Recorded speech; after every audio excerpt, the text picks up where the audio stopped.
Hi, kamusta kayo? Sumagot kayo? Okay lang. Kamusta ang mga pakiramdam nyo at ang inyong mga puso? Tinubo. Tuhay ba? So, hindi ba nakakakilala sa akin? Ako nga pala si Trisha May, isang Verbum Day youth na cute. Ganun ba kayo? Ay, Wala ko siya yung picture. So, kanina, narinig natin na nakakita na si Bartimaeus na anak ni Timaeus. Si Bartimaeus yung taong kayang harapin o iwasan ng mga humahadlang na bagay sa kanya. Nakakatuwa lang kasi kahit may mga taong nagsasabi kay Bartimaeus na itigil niya na, mas lalo niya pang nilakasan yung pagtawag niya kay Jesus. Tinawag niya si Jesus ng walang takot at merong lakas ng pananampalataya. Para sa akin, para rin ako o tayong si Bartimaeus. May mga bagay tayong gustong gawin, pero may mga humahadlang din sa atin. Kung sa kanya, hinahadlangan siya ng mga tao, sa akin o sa atin naman, hindi lang tao yung humahadlang. Actually, nahihirapan akong gumawa ng guidelines ko. Dumating na sa point na gusto ko siyang ipa-cancel. And hinahadlangan ako ng takot at kaba.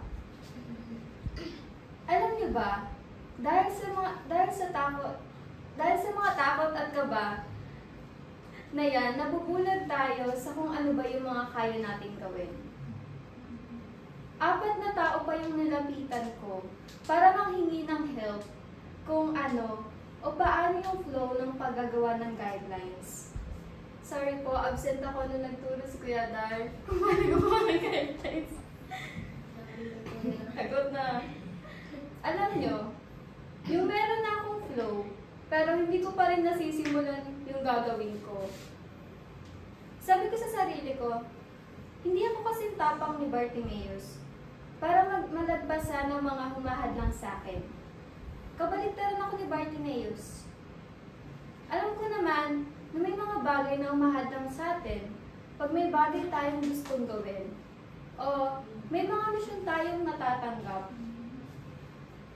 Isa ang takot sa mahirap lagpasan. Takot ang hadlang na mahirap kalaban. Nung nag-mission tayo, o kami, nung Sunday sa Tagaytay, nag-try ako mag-pray tungkol sa guidelines ko. Pero, hindi ko pa rin maalis yung takot na meron ako. Sabi ko nga, baka sa Tagaytay talaga ako makakapag-focus sa prayer ko. Pero nagwak din. But nung nagpunta na kami sa bahay-bahay, nararamdaman ko yung kaba ni Kuya Terence.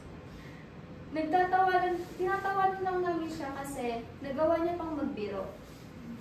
Hinahadlangan siya ng kaba at takot. Pero, nagawa niyang nagpasa nito at natapos niya yung misyon na binigay sa kanya. Balik tayo ng time na pumunta kami sa bahay.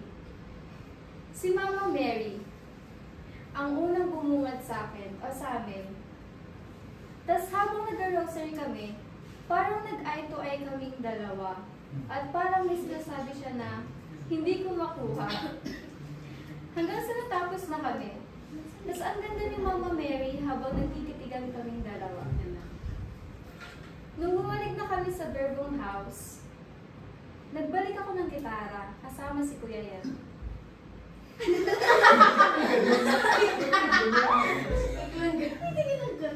Pagbang ko sa altar, si Kuya Jesus naman yung naka-eye to eye ko. Oy. Kahit nakayuko siya, kasi di ba nakagaling niya? Para. Tapos naalala ko yung verse, at sinabi ni Jesus kay Bartimaeus na, "Go your way, your faith has made you well."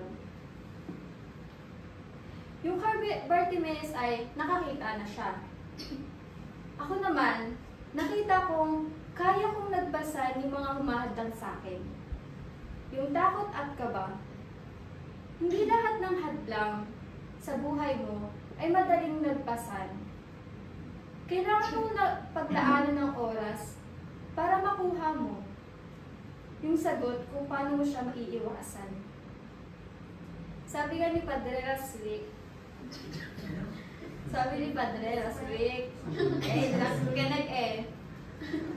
fighting evil to evil. Kinakalaban natin yung sarili natin, kaya hindi natin makuha agad yung sagot na kailangan natin. Mahirap kalaban ng sarili mong takot.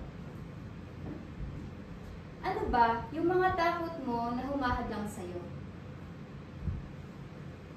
Kung ano man ang humahadlang sa'yo o sa inyo, ngayon, para hindi mo magawa o matapos ang misyon na binigay niya sa'yo, huwag kang matakot maghintay ng tamang araw. Huwag mong bigyan ng pressure yung sarili mo. Huwag mong hayaang manalo ang mga humahadlang sa'yo.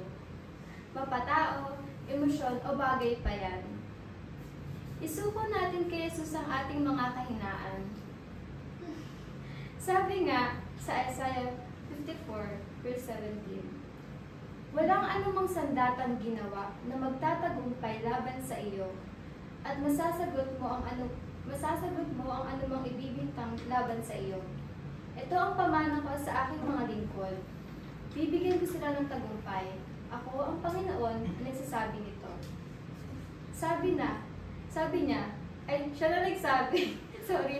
Siya na nagsabi na walang sandatang magtatagumpay laban sa iyo. Ang mga humahadlang sa iyo, gawin mong inspirasyon.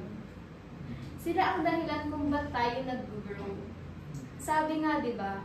Walang bida kung walang kontrabida. Okay.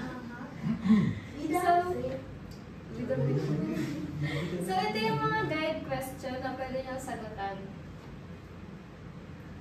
Number 1 is, ano ang nakastruck sa iyo sa pagbasa o guidelines at bakit? The number 2, ano ang mga takot mo na humahadlang sa iyo? And number 3, kausapin at tanungin si Jesus kung ano ang mensahe niya sa iyo ngayong gabi.